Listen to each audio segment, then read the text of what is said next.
What's up, guys? Today we have right beside me an E46. This is a 330i, so it has the M54B30, and we are going to turbo it. Right here we have the CXRacing, back here, the CXRacing turbo kit, the infamous budget-friendly kit.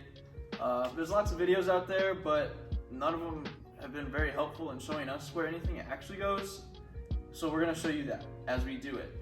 We'll show you how everything looks. We just unboxed it and we can give you some of our opinions, and then we'll jump right in.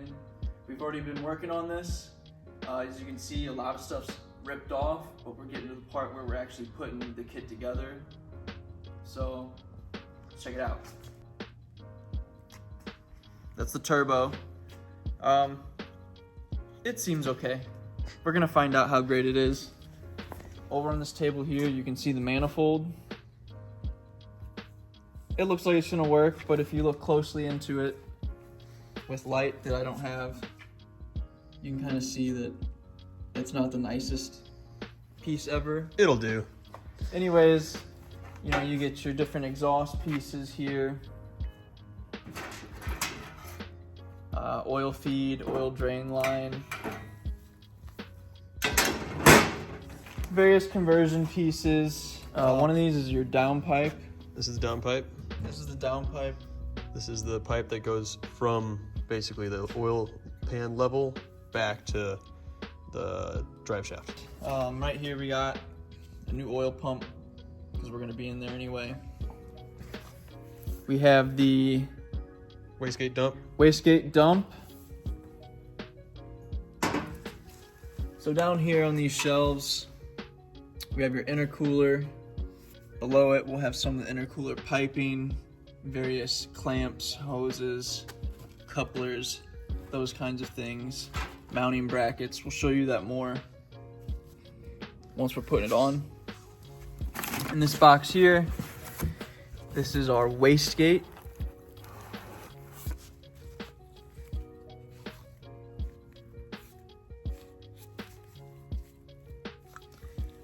There it is, and yeah, it's goofy big with here's a the goofy big spring. Really big spring. I think it's a 5-pound spring. And then it's got all this hardware in here, some gaskets. You know, I guess we'll see. Yeah. So, in order to get the return line for the oil on the turbo to go into the oil pan, you should take the oil pan off. We're going to drill the hole right here. This is on the passenger side, and this is a little like support fins right below that. It's not the best spot, but for sake of time and money, it is the best spot. So we're gonna center punch this, drill it out. This is about 9/16 drill bit, and put the bung in it. And how does that work? It sandwiches between, so this feeds through, and then you screw this on the other side. Run rubber gasket on each side. We're gonna put red Loctite on it and a little bit of caulk around both sides, or silicone, just so it certainly doesn't come loose or leak. The reason why it's not the best spot is it's not above the oil line in the oil pan, but it still will function. It's just not as efficient as it could be.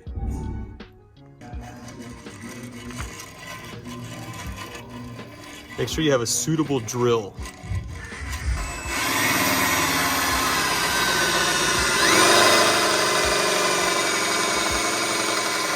Just gonna double check, make sure it fits. Perfect. Now we're gonna clean up that edge, make sure that these will seal right.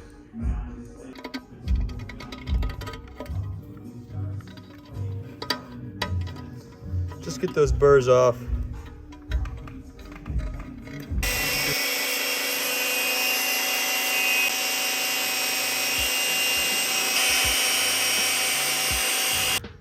All right, so while you're in there, guys, it's probably a good idea to go ahead and replace this oil pump. So this is a new one, customer provided. Looks nice and clean. I'm gonna set that down right there. Keaton's cleaning up the mating surfaces for the oil pan while it's out of the way. You can see the old one here. Are they racing out there? Yeah, I think they're racing outside.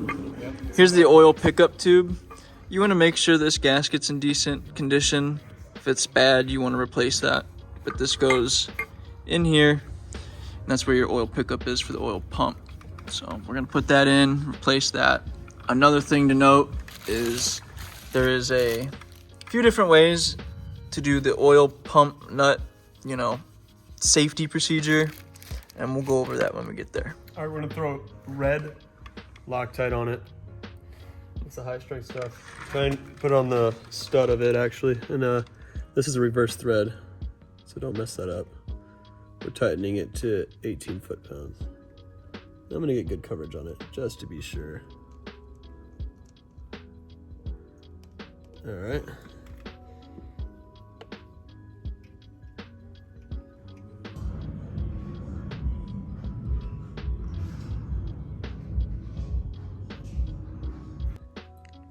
All right, so we're gonna go ahead and attempt putting this manifold in. It's really good to do while you're in the process of doing that oil pan, because your subframe's dropped and you have a lot easier access. To make it even easier, go ahead and remove that passenger side engine mount. It's just 4 bolts, 13 mils, and let it hang there from the ground. So if you raise the engine up like a couple inches, you're able to get all the studs in and then get the manifold in. Don't even try getting the studs in with the manifold in. It sucked, so they're all in there now, and we're gonna go ahead and try and get that on there. Yeah.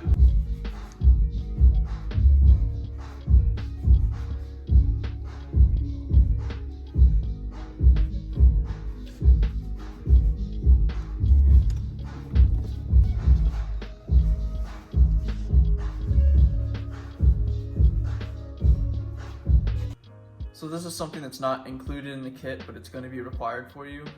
Because you're removing the secondary air pump, you need to block off that port in the head. So I'll show you where that is. Right under here where your turbo is going to eventually hook up, you can see it right here. We already cleaned that surface. There you go. Yeah. So that's the secondary air pump port. You're going to want to block that off. So I got a kit. It's real simple, all put together from Moorhead Motorsports, I believe. So it's just a little gasket that goes there, a new stud and nut, and then a little simple block off plate. Wait, just one stud in it? No, I got the other ones. Oh, okay. Nice. Cool. So I'm gonna put that on, and then that'll be good to go. So that's what the block off plate looks like now that it's installed. You won't have any exhaust leaks there. Oh, shoot. And now we're ready to get the oil pan back on. First thing we're gonna do is put the bung in for the oil drain from the turbo. So we'll show you doing that real quick. We're gonna use RTV and Loctite.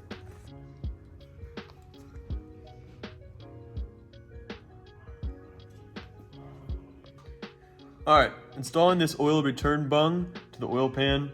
Ideally, you don't use this kind. You're gonna be using a kind that you can weld onto the aluminum, so it's just good to go. But this is what comes with the kit. So it's a sandwich style that threads together. And because we don't want any issues with this at all, we're gonna use a combination of the rubber gaskets it comes with gear oil, gasket maker, and red Loctite. So it just, no leaks and never comes off. So what I'm gonna do is try and keep all of the RTV off the thread and only on the surfaces where the rubber gasket will be on both sides of it. And then I'll put the red Loctite on the threads.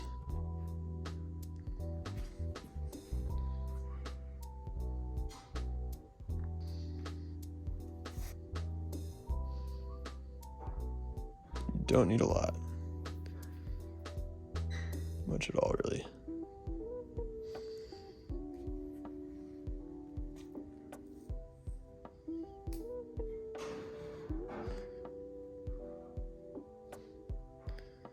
Also be sure to really clean off both surfaces, both sides of where you drilled that hole, especially the inside. We use denatured alcohol for that. Yeah. So now moving on to the red Loctite. I can throw this back on. Clean the finger. This is gel, so it's nice. I'll be placing this just along the threads. And now we can install it.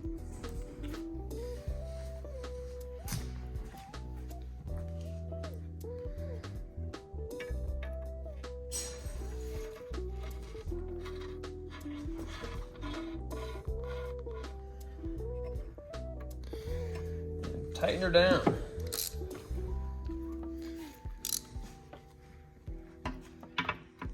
Oh, I think I need to get a tool for that one. There goes that. Oh. Yeah, try and get a good tool in there. All right, we're getting ready to put the oil pan back on. There's 4 spots you have to put RTV on, but also make sure that both this and the engine block are super clean with no oil. So I'll go show you where those spots are real quick. So you can see at the front of the engine where the timing cover is, there's gonna be a seam right here and up here that you need to get. And then on the back of the engine, it's the same thing. There was a slight break in this video, and during that time we had to do a light rebuild on this engine, but we did do a couple things that we did not record, so we got to go over those to show you what you have to do. 2 of them being the SAP delete and the CCV delete. So that's being crankcase ventilation and Secondary air pump. secondary air pump. Thank you. So a lot of that is involved on the intake manifold, which for your benefit is a lot better just to take off to do all this modification, mainly for the CCV. There's a port coming off of the oil dipstick for ventilation on the CCV.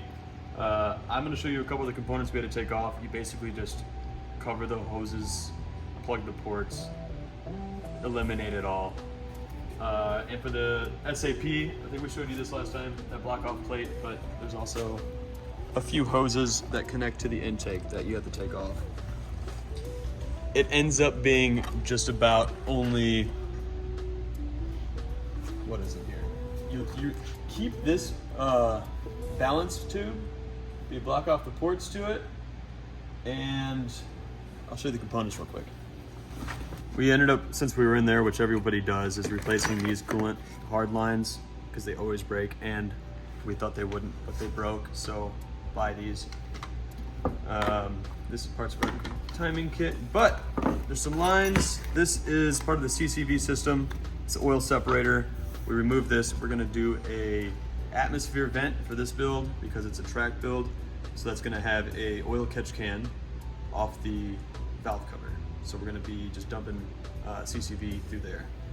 And then a couple vacuum lines. Unfortunately, this system was already slightly modified from the beginning, which has some weird blue lines, but there's I believe that might be evap solenoid, the check valve.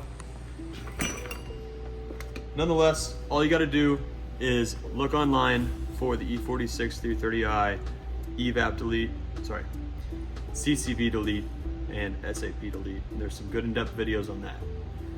Outside of that, what we did was install the ARP head bolts, and we had to end up taking the head off to helicoil the threads because they all stripped out. During that process, we regapped the piston rings for the turbo build and put new rod bearings in, and then a new timing kit. So all together it should be pretty much good to go, outside of the fact that it's aluminum block. And while the intake was off, one thing that was beneficial to do is the oil feed line. You have a few options for this, but what we did, and it's probably the easiest, is going off of the feed line to the Vano system down underneath. Let me shine a light for you, if you can even see it. There's a banjo bolt that connects straight from, I don't know, can you see that? Your light. It's circled around, it's shining right on it. Okay, I see it, yeah. So there's a banjo bolt. I don't know if the camera sees it. Small but hose. If you follow this hose from the Vanos straight down underneath the intake, there's a banjo bolt down there, straight off of the oil filter housing. So we went ahead and took that banjo bolt and lathed it and tapped it to fit a what was it? Just a fitting to put this oil feed line on, so it splits off from there. And there's a couple options online. This kit did come with something that didn't even fit, so I don't even know where that's supposed to go, to be honest. I'm assuming it's supposed to go there, but it doesn't fit. So all you're gonna have to do is just drill it out with a You can do it with a hand drill and tap it, and then use some of the fittings to get this to fit on there. So now we're at the point of getting the fuel line in, the intakes back together.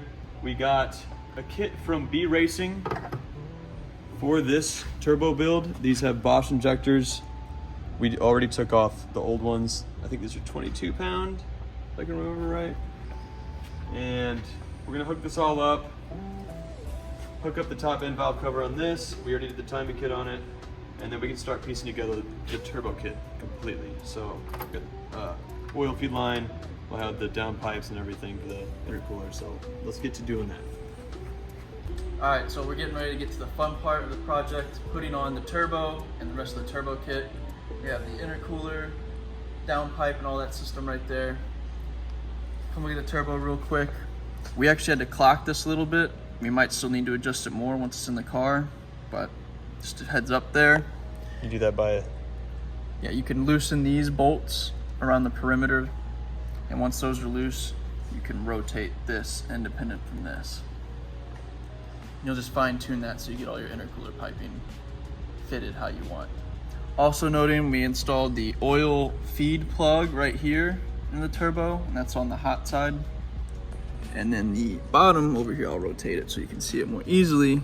We have the oil drain.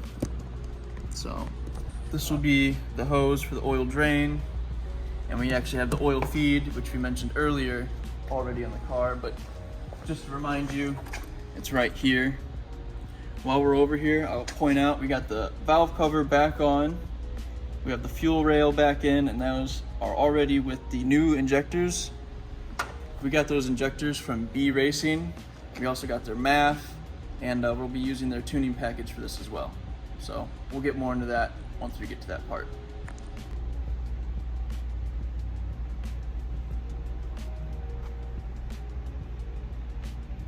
Yeah. Make sure that feeds down the right way. That looks proper. That looks proper? Yeah. Can't think of anything else that would work.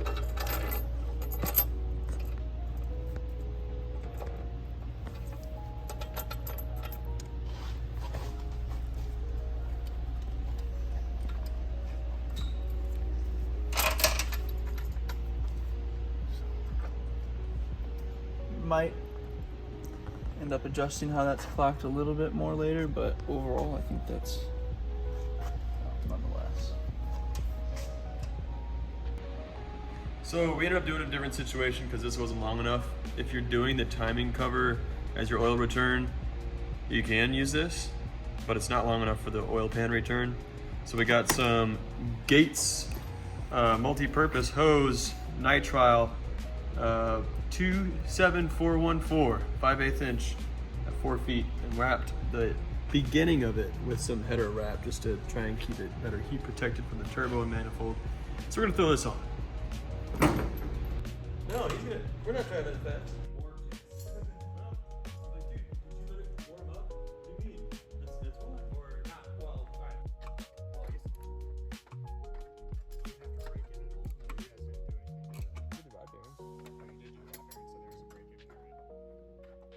In order for this car to be turbocharged, you have to upgrade the fuel system. One component of that is the fuel pump. We got a ditched Verks 340 liter per hour pump, and this is a big upgrade from the factory. We put it into the factory housing, which is also the fuel sender unit with the gauge as well. So that replaces the original, which is actually smaller than the original. So with that, throw it in, you should be good to go. Outside of that, obviously injectors, and with Keaton got that new fuel pump in. Woo! All right, so we ran into another issue with this kit, this blow-off valve, or sorry, this wastegate that's like super garbage. They give you this dump pipe, and it's supposed to mount to this output of the wastegate. But unfortunately, both the holes are threaded, so you have to drill one of these holes out, or one side of holes out, so you can get the bolts in to hold it in place. And then this side that mounts to the manifold, you'll have to preload with boost pressure or vacuum, one or the other, to get this to press in a little bit, like that ring. See that? So that when you put your screw it together with the gasket, it doesn't rip the gasket in pieces. And that should just be mounted like that. So last thing we touched on was the wastegate. We went ahead and installed that and started putting stuff together, but we didn't really do that much. It just looks like we did a lot. We put the serpentine belt on, just hooked up the original electrical connectors and put the cord support back in with the radiator. Went ahead and hooked up the oil drain to the oil pan and started test fitting some of these pipes to fit the intercooler in. The reason why we went this far so far is because we wanted to show you how to mount the intercooler, and to do that you kind of have to have everything back in place. With how far we've gotten so far, it's been repetitive of how much this kit sucks. So we have to modify all these brackets and there's no information on where they go. We found out that these are the lower brackets. You do have to drill out little holes that the original air flaps go into and get your own hardware for that. Then the top bracket is originally goes up at an L. It originally went up at an L or 7. You have to bend the tab straight and then twist it so you can mount these through the holes right here, which also have to be drilled out. Otherwise, it's not going to have anywhere to mount. So just like that, and right there and there. It'll sit the radiator or intercooler right here, lower mounts right here. That's the upper mounts, yeah. So we're gonna try and get these test fitted with the pipes and then figure out our pipes running up to the intake with our new MAF sensor and air straightener and see if that all lines up right. So when we get there, we'll cut back in. All right, there's a couple things you're gonna have to do. We went ahead and installed the intercooler and the piping, but one thing on the turbo downpipe, there's a little section that runs into the valve cover right over here that we had to just chop out so it doesn't melt onto the exhaust. Then the throttle body inlet, right here, they have a hard line coming off of this. You have to buy your own hosing for this that they don't include for some reason. I think it's about 7/8, 3/4 size. We'll find out soon. Hook up there. And then the MAF we got from B-Racing is a little bit long because it's not made for this kit. So we'll have to cut it pretty short to fit in here and get some more, one more silicone boot to fit that. Other than that, the piping in here doesn't really fit well. It's gonna be a struggle getting the hot side piping to fit. It basically runs into every single part of this car. The frame rail, the bash bar support, everything. And then you still gotta jam it in there. As well as modify this bracket even more. So we cut this 1.25 inches shorter from the original holes to new holes to make that fit properly. So once you get there, we're on to the O2 sensors and MAF install, fill the fluids, and start figuring out the tuning.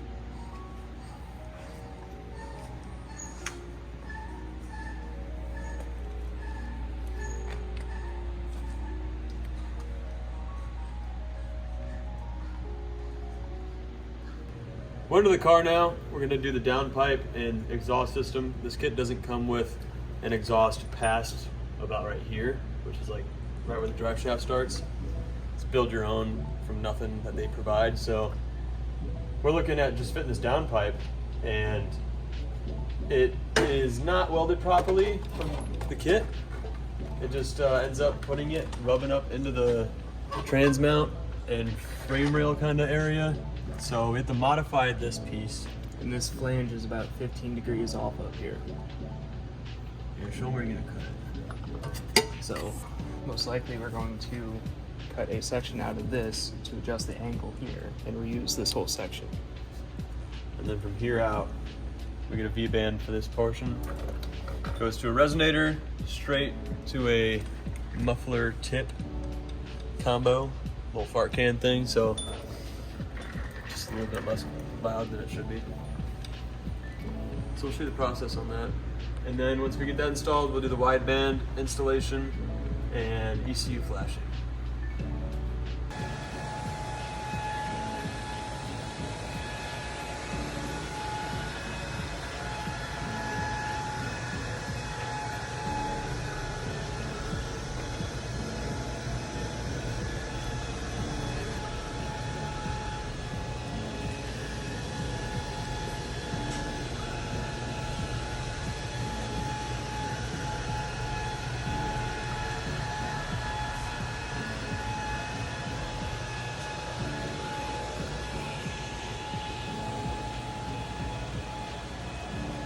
So just for organization and ease of watching, we're splitting this video into 2 parts. This first part being just about all the mechanical installation, and this second part after this will be wrapping up the mechanical installation and showing you the important steps for the sensors, gauges, and the tuning. If this video is helping you out, please leave a like and comment below. It helps us a lot if you subscribe to our channel. We get to continue doing projects like this. If you're interested in our opinions and review on this entire process and the turbo kit, we have a video out for that as well, so be sure to check that out. Thanks, guys.